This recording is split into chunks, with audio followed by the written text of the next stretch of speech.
এই পত্রিকা কিন্তু সরকার বন্ধ করেনি। এই পত্রিকা আপনি মালিক, আপনি বন্ধ করেছেন।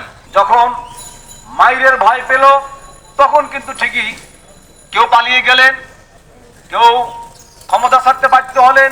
পরের কাগজ অষ্টম ওয়াইজ বোর্ড বাস্তবায়ন করেছে এটা বলে তারা সরকারের কাছ থেকে সকল সুযোগ সুবিধা নিয়েছে।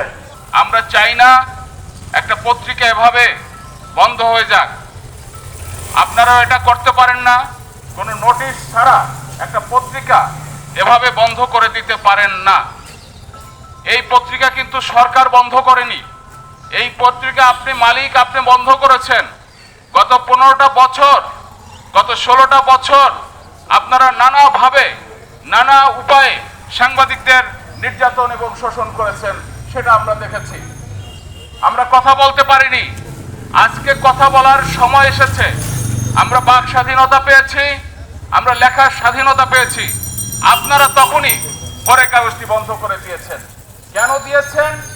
আপনারা অতীতে যে অপকর্ম করেছেন, অতীতে যে এই ভোরের কাগজ ব্যবহার করে যে শত শত কোটি টাকা উপার্জন করেছেন, আপনাদের ব্যবসা বাণিজ্যের বিস্তৃতি ঘটিয়েছেন, নৈতিক এবং অনৈতিকভাবে যে উপার্জন করেছেন, সেই বিষয়গুলো যাতে মানুষ জানতে না পারে, সেজন্যই কিন্তু আপনারা এই কাজটি করেছেন।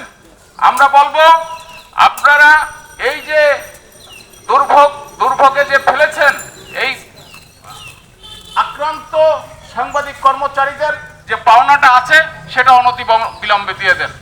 আমার মনে হয় আপনাদের এই পাওনাটা দিয়ে দেওয়ার মধ্য দিয়ে আপাতত এই যে একটা অসহিষ্ণু পরিবেশ সৃষ্টি হয়েছে, সেই পরিবেশের সমাপন ঘটাতে পারেন।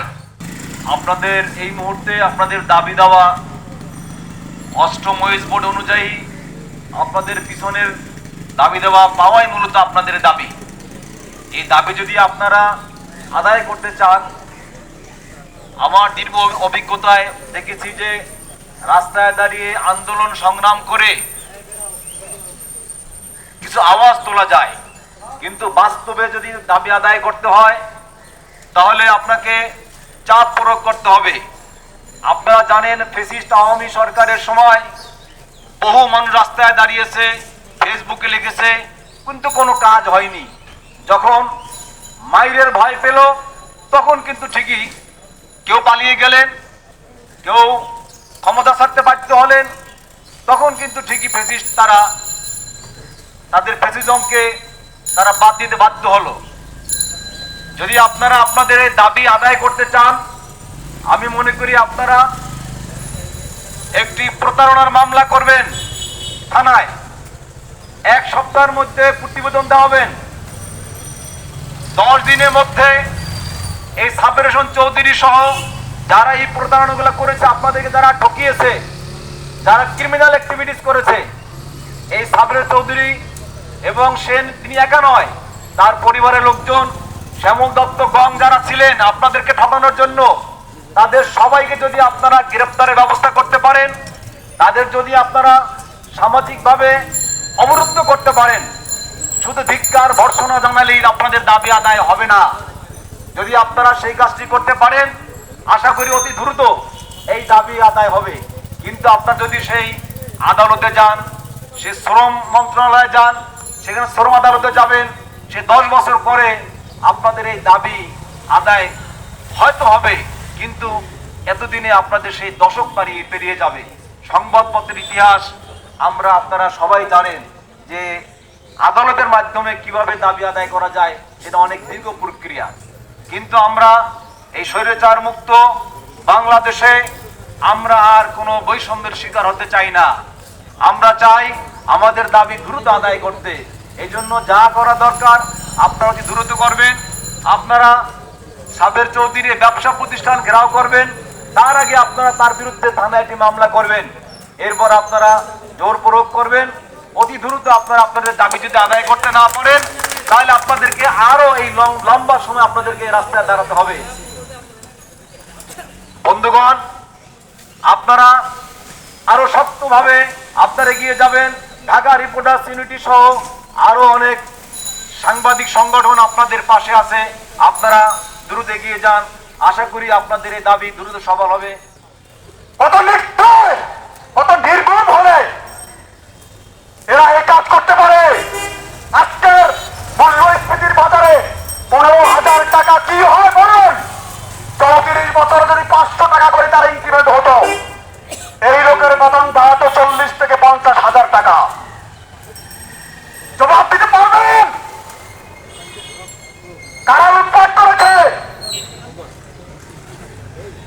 আপনারা ছবিটা দেখতে পাচ্ছেন, 8জন লোক, 5-7জন লোক এই পত্রিকা থেকে লুটিয়ে ফুটে খেয়ে ফেলেছেন।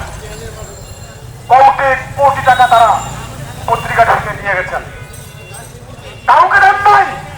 কোন কর্মকর্তা কর্মচারী কোনো টাকা পায় নাই। আসেন আসল কোথায় বলে, পরের কাগজ 8ম ওয়েস বোর্ড বাস্তবায়ন করেছে, এটা বলে তারা সরকারের কাছ থেকে সকল সুযোগ সুবিধা নিয়েছে, কিন্তু কোন কর্মকর্তা কর্মচারীকে 1 পয়সাও দেয় নাই। আর যারা বলছেন যে একটা গ্রুপ দখল করার চেষ্টা করছিল, মানে বিএনপি ঘটনার এরকম একটা শব্দ প্রয়োগ করে, এটা একটা ভুল এবং ভ্রান্ত ধারণা। কারণ হলো দখল করার চেষ্টা করলে এটা দখল করতে বেশিক্ষণ লাগতো না, কিন্তু যারা আপনারা প্রফেশনাল ম্যান, আমরা যারা পেশাদারি, আপনারা রিপোর্টার, আমরা যারা সংবাদকর্মী, আমরা এই কাজটা করতে পারি না, ঠিক আছে, এবং এটা আমরা কখনো করবো না। কিন্তু এই ট্যাগটা দেওয়া ঠিক হয় নাই। আমি আশা করবো ভোরের কাগজের মালিক সম্পাদক, যিনি দীর্ঘদিন ধরে ভোরের কাগজের আয় থেকে বঞ্চিত ছিলেন, সাবের চৌধুরী সাহেব, যিনি আমাদের জ্ঞাতিকুচ্ছির মধ্যে একজন, আমি আশা করব উনি বিষয়টা অনুধাবন করে, আমরা যারা আমাদের এই শ্রমিক কর্মচারী, রিপোর্টার, সংবাদপত্র কর্মী যারা বঞ্চিত রাস্তায় ঘুরছে, তাদের প্রতিনিধির সাথে কথা বলে অতি দ্রুত বিষয়টি সুরাহা করে ওনার জন্য ভালো হবে, আর সংবাদকর্মীদের জন্য ভালো হবে, এবং পরিস্থিতি স্বাভাবিক হয়ে যাবে। উনি সঠিক সিদ্ধান্ত নেবেন আমি আশা করছি। এই ভোরের কাগজ সহ আমরা যারা সহকর্মীরা এখানে দাঁড়িয়েছি, আমরা আসলে এই কাজে কিন্তু আমরা অভ্যস্ত না, কিন্তু এই দেশের গণমাধ্যমের মালিক, কিছু কিছু সম্পাদক এবং প্রত্যেকটি অফিসের কিছু কিছু দালাল শ্রেণীর মানুষ, তারা এরকম পরিস্থিতিতে আমাদেরকে ফেলতে বাধ্য করছেন। প্রথমত বলবো এই মানুষদেরকে চিহ্নিত করতে হবে, দ্বিতীয়ত হচ্ছে এদেরকে যদি বলি শায়েস্তা করতে হবে, অন্যথায় দিনের পর দিন এরকম করে কিন্তু আমাদের সহকর্মীরা হয়তো আজকে আরেকজন, কালকে আমি, পরশুদিন আরেকজন এরভাবে রাস্তায় দাঁড়াবেন।